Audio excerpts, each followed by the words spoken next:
núcleo citoplasma. ¿Podría dibujar el tema de la segmentación en la pizarra? Que no se entiende mucho. Como un diagrama. Sí, voy a ir mostrando imágenes, paciencia. Esta apenas la imagen de portada de la segmentación, tengan paciencia. Recupera el tamaño. Acuérdense, era una célula visible, pero esa célula visible se va a ir cortando en pedacitos, como sushi. Entonces van a volver a tener un tamaño adecuado a una célula somática. Mantiene su tamaño radiado por la zona pelúcida. La zona pelúcida era esa cosa como un casco que yo les había contado por fuera, hasta la formación del blastocisto. Ya vamos a ver lo que es un blastocisto. ¿Ya? Entonces vean acá y relacionen con los días. Si ustedes tenían ahí un ovocito recién ovulado, este empieza a andar por lo que son las tubas uterinas. Y tendría que llegar acá alrededor del día 7 como para poder implantarse en el endometrio, idealmente en este tercio superior. Ese es el target. Y acá, en la parte externa, pasado las fimbrias, sería un ideal para justamente producir la fecundación. O sea, los espermios han avanzado todo esto, recorrieron acá y llegaron acá. Teniendo en cuenta que el ovocito va a ser llevado por cilios a nivel de las tubas uterinas. Entonces, como que alguien estuviera en un recital, se diera encima y todos lo llevan así con bracitos. Es lo mismo que hace el ovocito. Sin embargo, los espermios van a contracorriente moviendo su flagelo hasta que llegan acá. O sea, ¿se dan cuenta que el espermio realmente hace una cosa titánica, monumental? Profe, ¿y el embarazo ectópico? Paciencia, ya va. Entonces, miren acá de nuevo, lo mismo, la fertilización, pasamos por un día cero, el cigoto, Crouzin over, y ahí empiezan a separarse las celulitas una y otra hasta que, miren, ¿se parece a una mora o no? Y adivinen cómo se llama. Y después llega en la forma de blastocisto y queda disponible alrededor del día 7 para la implantación. ¿Ya? Creo que la zona pelúcida es como, sería como el saco donde está la placenta. No. La zona pelúcida está por fuera y cuando llegan acá, justo a la entrada del endometrio, tienen que ir y romperse. El momento en que se rompe la zona pelúcida queda disponible para la implantación. Si hay zona pelúcida acá todavía, no se va a implantar. ¿Ya? Pero, ojo, ¿a alguna de ustedes les gusta fumar? Acuérdense que la zona pelúcida se afecta mucho por la nicotina y se rompe fácilmente. Si se rompen estas etapas, por cada una de estas células son totipotenciales, o sea, tienen la potencialidad de producir un individuo completo a partir de una célula. ¿Se han dado cuenta de esos embarazos múltiples? ¿Cuál es el récord Guinness en estos momentos? No, mucho más. 15. Andaban alrededor de los 12. ¿Ya? Ahora, yo no sé si eso realmente es parir o es porular, pero ojo ahí, que ustedes se van a dar cuenta que la persona fumaba activamente. No hay explicación para la fertilización in vitro que haya, por ejemplo, embarazos multíparos. ¿Ya? Así que ojo por ahí. Y otro dato para los machitos de acá. Alguien me lo preguntó, de hecho, la otra vez. ¿Existe evidencia tangible, y en paper por lo demás, donde ustedes ven que el varón que fuma, con el solo hecho del paso de los tóxicos a través de sus espermios, tiene mayor incidencia en homosexualidad de sus hijos? ¿Ya? Así que ojo por ahí. Hay muchos matices con el asunto del cigarro.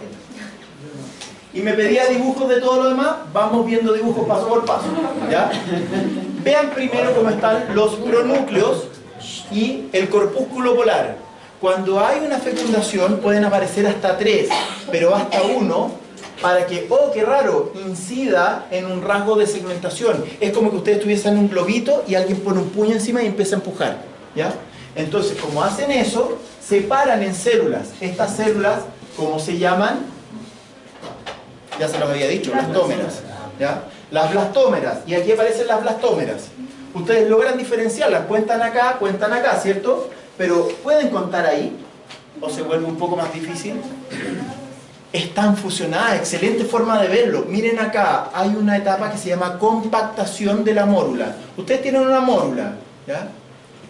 Ojo, en un humano, mórula se considera alrededor de las 8 células.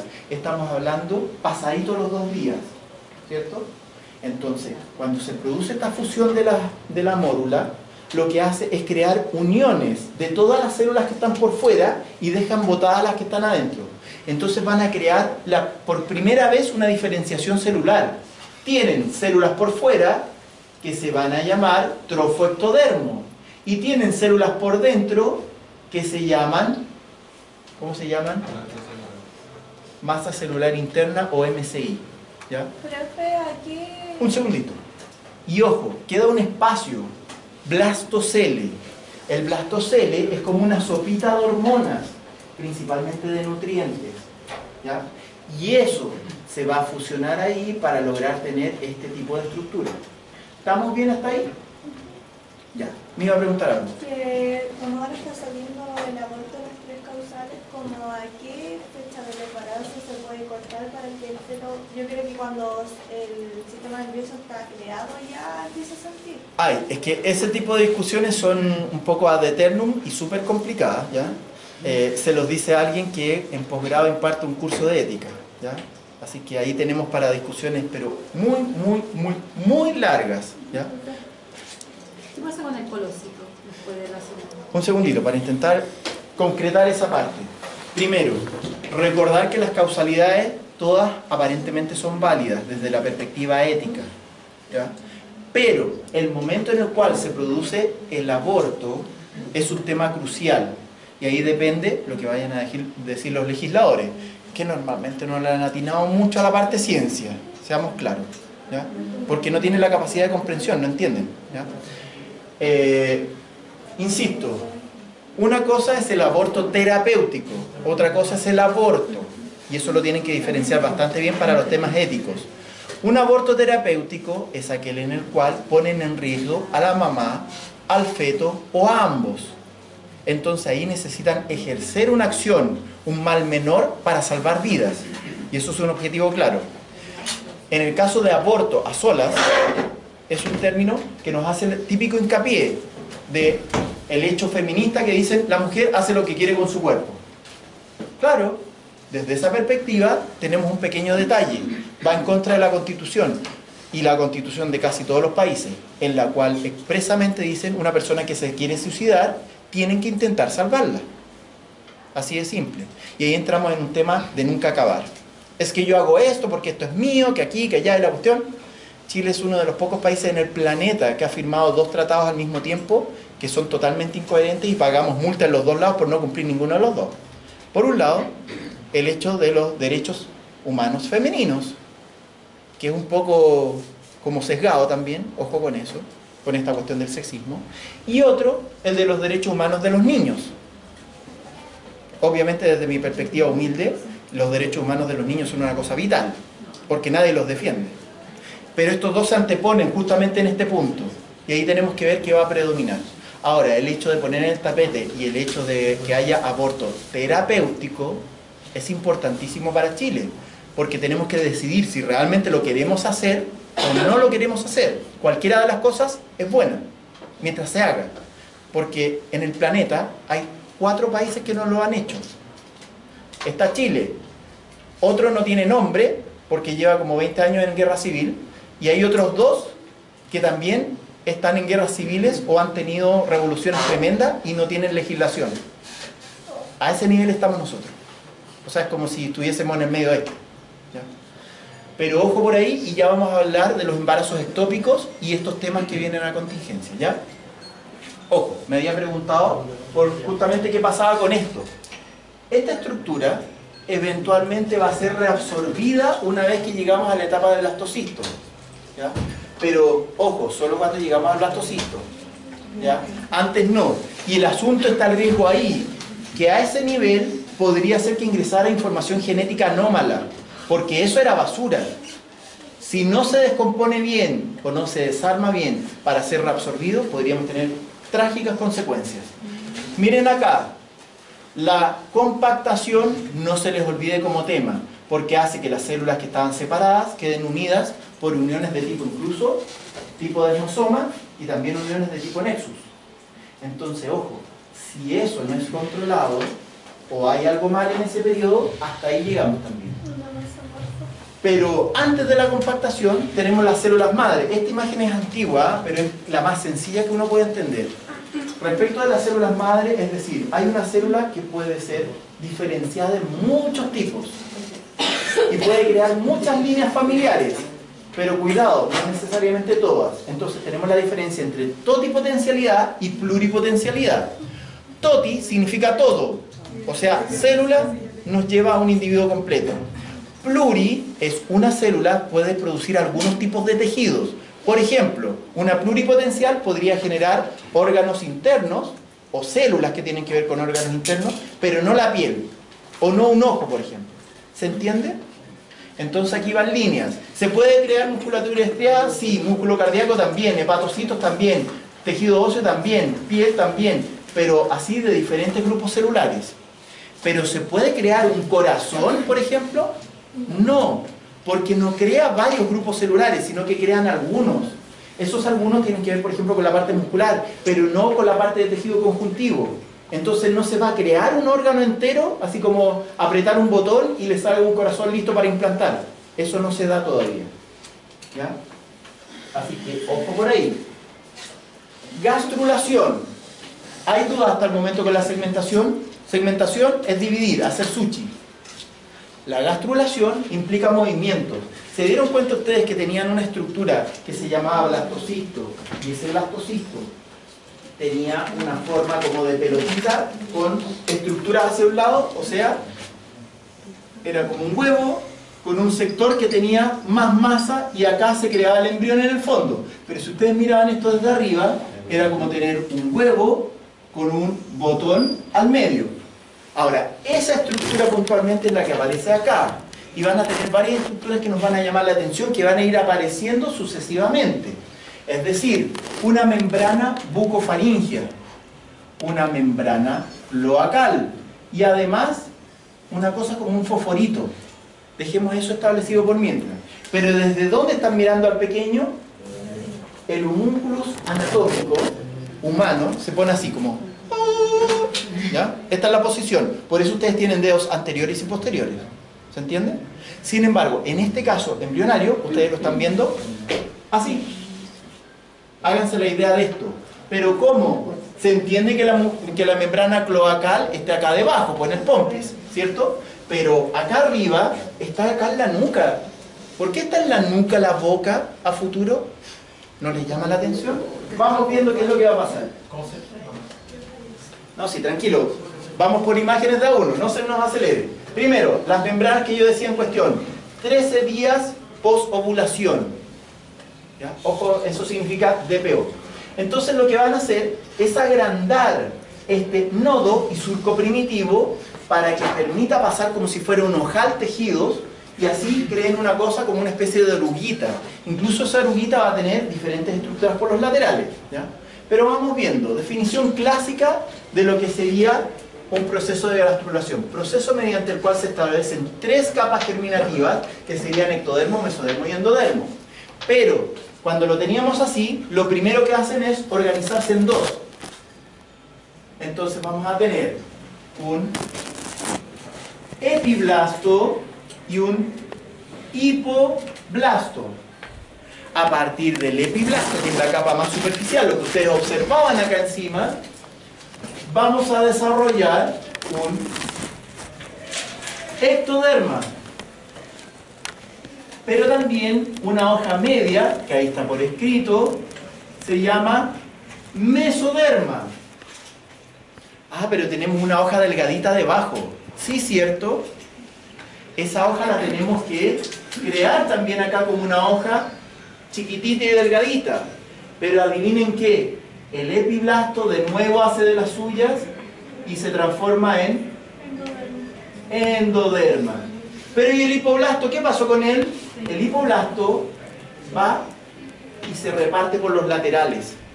¿Para qué? Para formar el saco vitelino.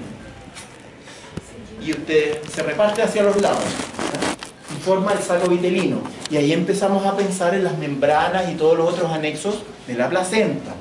Pero intentemos ir de a poco. ¿Ya? Chiquillos, esta parte de acá, del nodo y el surco primitivo, es algo que ustedes todavía tienen en su anatomía. Cuando se pegan una ducha, se van a bañar enteritos y piensen en esta parte del pompis. Justo sobre el ano, a nivel de la colita, como dicen vulgarmente, tiene una parte más hundida. Es como si alguien les hubiese dado así como una especie de golpe con un dedo y les hubiese hundido, ¿ya? Eso es esto mismo que tienen acá, ¿ya? Así que ojo con eso. Ustedes en sus cuerpos tienen todavía evidencia directa de la gastrulación. ¿Se dan cuenta de lo que les estoy diciendo? Profe, ¿qué formaba el hipoblasto? El hipoblasto va a formar las paredes del saco vitelino. Entonces veamos la definición moderna. Esta la hizo Louis Wolpert. Wolpert es un tipo súper tonto, ha ganado como 4 o 5 premios de estos de ser inteligente y todo lo demás, ¿ya? Premios Nobel. Así que probablemente el tipo que más lucra de la inteligencia que tiene y algo cacha de todo, ¿ya? Etapas del desarrollo que se caracteriza por una complejidad de eventos inductivos y movimientos celulares morfogenéticos. Movimientos celulares morfogenéticos son tejidos que se van a estar movilizando de un lado a otro, que dan origen a las capas germinativas y que transforman a la blástula, o sea el embrión bilaminar en forma de disco, esto de acá, en gástrula o en embrión trilaminar alargado, donde los principales ejes embrionarios están ya definidos. O sea, se los vuelvo a mostrar porque ustedes ya lo habían visto. Blástula, gástrula, algo como una oruguita. Y tienen una parte cefálica, una caudal y los laterales, ¿cierto? Eventos de la gastrulación. Si ustedes se fijan, hay inducción de destino celular. Por otro lado, formación de las capas germinativas. 3, movimientos celulares que originan el eje embrionario. Y 4, formación del sistema nervioso. ¿Ya? Así que, ojo con eso. Alguien por ahí mencionó formación del sistema nervioso. A las 2 semanas ustedes tienen establecimiento claro del sistema nervioso central. Pero ojo, hay evidencia molecular que a las 2 horas ustedes ya tienen sistema nervioso preestablecido. Entonces, ¿cómo lo ven desde la perspectiva, por ejemplo, de un aborto? ¡Auch! ¡Auch! Me gustaría hablarles mucho más porque de hecho estuve en Europa, por ejemplo, en momentos cuando se donaron varios millones de ovocitos fecundados de parte de los ingleses para la investigación. Y fue un tema. O sea, por lo mismo. Son cosas que están pasando y que a mí me dan mucho más relevancia que, no sé, por estas cosas del jet set, que no sé quién se separó y están todos llorando por la vida. O sea, ¿a quién le importa? ¿Pero podría hacer una charla sobre eso? Las hago, regularmente las hago, pero el tiempo, ¿ya? Miren acá, algunas situaciones que tienen que ver con esto. Ustedes pueden hacer algún tipo de experimentación y ver qué resulta y en base a eso se aprendió a ver qué cosas se hacían y qué cosas no se hacían. Por ejemplo, miren acá donde ustedes tienen un ovocito, pero agarraron una parte que inducía a la formación de, porque se quería saber, ¿y por qué se produjo esto? ¿Por qué tienen una mano, un brazo y un antebrazo? Por ejemplo eso, tan simple como eso. Entonces a alguien se le ocurrió que hay partes que inducen cosas. Y acá hay un tipo que era Hans Spemann. Este Spemann era de los años 30 de los alemanes, una escuela de embriología que fue maravillosa, hasta que lamentablemente llegó la Segunda Guerra Mundial, el nazismo y todo lo demás, y este tipo tuvo que volar, ¿ya? Tenía una esposa que se llamaba Mangold. Ojo, ambos eran geniales, pero hacían sushi con lo que se les viniera. O sea, ellos le pasaban un embrión de algo, sushi, lo mezclaban, veían que salía y listo. Entonces era como el Dr. Jekyll y el Dr. Hyde, realmente, ¿ya? Pero con el advenimiento de la moral y todo lo demás, que es un hecho transitorio, cambiaron este tipo de situaciones y empezaron a ver que estas cosas podían ser poco éticas. Pero por ejemplo, se les ocurrió que había un inductor que era el labio dorsal del blastoporo. Algún día se enterarán de qué es eso. Y ese labio dorsal del blastoporo lo sacaron de una avecita y se la pusieron a otra avecita en un huevito. Usaron por un lado una codorniz y por el otro lado una gallina. Y tuvieron en el mismo huevito de gallina 2 hermanitos que eran codorniz y gallina, y nacieron los dos. De hecho nacen los dos. Si ustedes hacen este experimento lo van a ver así tal cual. Pero ojo, que con eso demostraron que hay partes muy limitadas de esta arquitectura que son como orquestadores de. Ellos dirigen, dicen, esto se hace acá, esto allá, oye, manden más trabajadores para allá, y todo el rato están así. ¿Ya? ¿Serían totipotenciales? No, no es lo mismo. En este caso ustedes tienen genes homeobox. ¿Ustedes han hablado de genética en biología o no? Ya. Sí, algo de... A ver, ustedes tienen una hebra, ustedes son mamíferos, entonces tienen una hebra lineal de ADN que tiene ese doble alfa hélice que da vueltecita, ¿cierto? La cosa está en que ustedes tienen unos extremos que se llaman telómeros, pero después vienen unas cajas que son tripletes que normalmente los primeros no los ocupan, y estos se llaman cajas Tata. Esas cajas Tata tienen unos genes muy específicos que se llaman los genes homeobox. ¿Ya? Estos genes homeobox son muy entretenidos porque durante el desarrollo se abren y liberan información que en otros momentos no se abren. Pero cuidado ahí, que estos en normalidad funcionan así.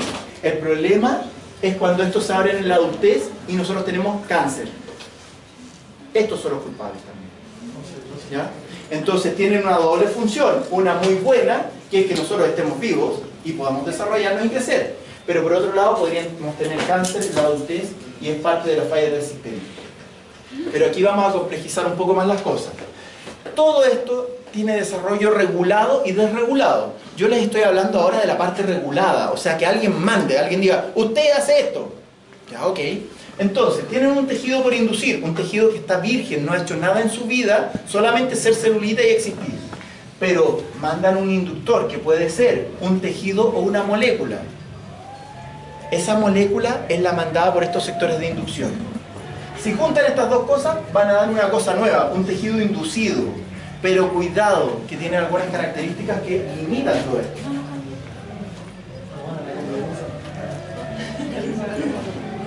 Requisito esencial, el tejido por inducir debe ser competente.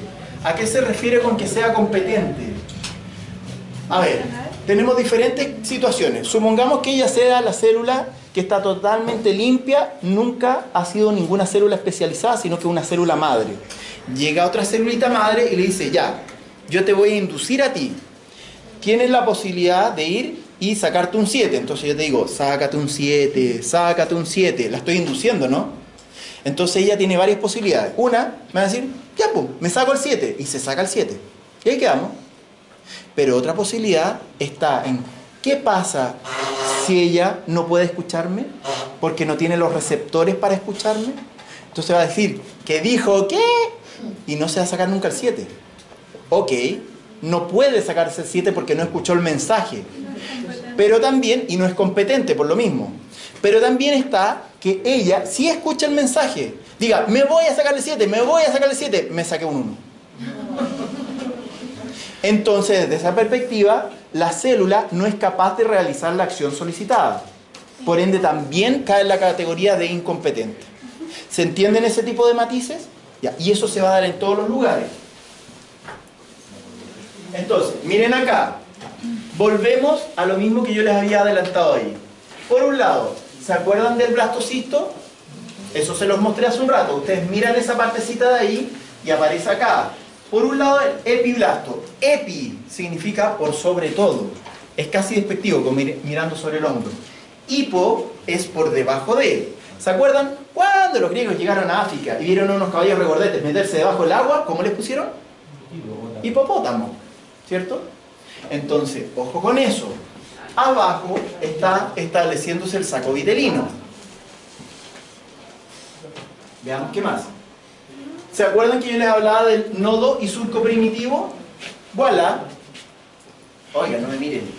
Entonces, en base a eso, ustedes van a tener epiblasto e hipoblasto. Pero estos, en ese sector, ¿qué va a pasar? Acá, al primero que me imagine con tutú lo golpeo. Miren mis uñas. Entonces, desde esa perspectiva, ya sabía en el examen, ahí nos vemos. Entonces, ya, entonces en base a eso, ustedes tienen que van a ir, estas celulitas se van a reunir en una zona media y luego empiezan a descender. ¿Se fijan esta forma de B corta que quedó ahí? Ya, esa forma de B corta implica que van a descender, pero luego se van a redistribuir para los lados. Al momento en que hacen este tipo de vuelta, miren mis uñas, quedan formando una nueva hoja entre medio. Y esa nueva hoja la vamos a tener que establecer entre el hipoblasto y el epiblasto. Veamos cómo va avanzando entonces la cosa. Miren eso. ¿Se dieron cuenta lo mismo? O sea que nos creamos por el trasero. Literalmente se crean por el trasero. Todo empieza por el trasero. Uy, nunca te había tenido esa perspectiva, pero sí. Es como que ustedes se dieran vuelta, como, igual como una calceta que se la sacan y se dan vuelta, es como eso, ¿ya? Entonces, miren esta forma de B corta de acá. Miren eso de ahí que era el surco primitivo. Y estos empiezan a repartir las celulitas por ahí. Como Vamos una viendo. imaginación. Eso de hecho se llama invaginación. Tienen, no venía preparado, pero esta imagen no funcionó, pero piensen que todo era que se introducía ahí y después se repartía por los lados y se desplazaba, ¿ya? Pero todo a través de ese ojal. Y ojo, convergencia, las células se juntan, se reúnen en una línea media. Invaginación, como su colega mencionaba, todas parecen caer porque esta celulita está flotando y dando vueltas por la vida, no está claro todavía lo que va a hacer ni nada. Entonces hacen esto, ¡pup! Y descienden, invaginación. Y después divergencia. Una vez que chocan con el endoderma, se empiezan a desparramar hacia los lados y se empiezan a movilizar y empiezan a crear las hojas reales. Miren esto. Desde la perspectiva más molecular acá, pierden la zona pelúcida del epitelio. Las células, como que parece que se cayeran. ¿Han visto a Homero cuando pasa a la otra dimensión? Sí. Ya, entonces hace un hoyo acá y Homero cae. Y se vuelve más gordito. Oiga, pero no me irá haciendo esa locura. Entonces, ¿qué es lo que sucede ahí? Se vuelven células en botella como estas botellas antiguas. Pero después, cuando quedan colgando en el espacio, ¿qué es lo que tiende uno a hacer? ¿Alguna vez se han tirado de un edificio, no sé, del piso 20 o algo así? Que son fome. Entonces, ¿qué es lo que hacen? Hacen como esto. ¿Ya? ¿Cómo se llama el último paso cuando hacen eso? Divergencias. ¿Ya? Entonces, miren acá cómo finalmente terminan en células que son estrelladas. Y esas son las células mesenquimáticas. ¿Se acuerdan ahora hacia atrás, mirando hacia atrás, de todo lo que habíamos hablado de orígenes? ¿Se acuerdan que habíamos hablado muchas veces que el origen del tejido conjuntivo, el origen del tejido tanto, eran todas células mesenquimáticas? Sí. ¡Voilá! Ahí tienes las células mesenquimáticas por fin. Más de lo mismo. Llegan las células, se juntan en una parte media, se imaginan con forma de B corta y después se redistribuyen por acá, pero ojo, empiezan a meterse en la hoja inferior. Tenían un hipoblasto, pero es como que llegan las celulitas, se insertan acá y empiezan a empujar a las células que eran originalmente de hipoblasto y acá se constituye un endoderma. Todas las celulitas que eran acá del hipoblasto se van a ir por ende hacia abajito y van a cuidar acá abajo. Y acá debajo estaba justo la formación del saco vitelino. ¿Y ustedes tienen saco vitelino? Transitoriamente sí. No es necesario o considerado exclusivo del huevo. Y miren acá. Ectodermo, mesodermo, ven que las células están así, como estrellitas, y un endodermo que es muy delgadito.